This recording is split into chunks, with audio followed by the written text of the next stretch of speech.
It's time for backpacking. Going to look at the trail here. My back is potentially not going to cooperate, so I'm looking at options to let me have some fun, but not slow anybody down. So the way the trail is hiked is park here and do a clockwise circuit. I'm assuming that camping at the top of the mountain would be the best, give us the best views, and then continue clockwise back to the parking spot. I'm considering the potential for parking here and hiking up the Halfmoon Trail to the spot and then hike out in the morning if my back will not allow me to do the whole loop. And it's full 10 miles, so that's going to be a tough one potentially. For the Friday night stay, there is an option. I'm going to zoom in here in a second and show you what I've been talking about in the email thread.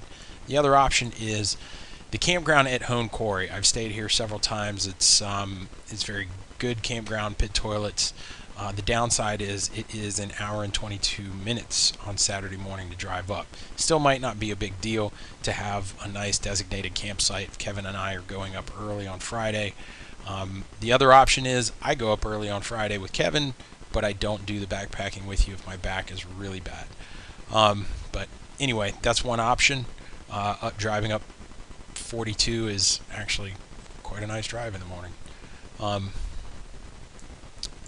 If we do not use that campsite, this little hook right here in Forest Road 92 is where I've done some camping. So essentially come into Columbia Furnace here from the Edinburgh exit off of 81. You take a right turn at 608. There's a mirror on the opposite side of the road right here because there's a big wall. You go up in the Forest Road, hang a left, and where this road crosses Little Stony Creek, there is, and this is where the big Schloss trailhead is, here somewhere. There's a parking area right here. There's a couple campsites right here along the creek. The one that I'm talking about is down here. It's a little difficult to see.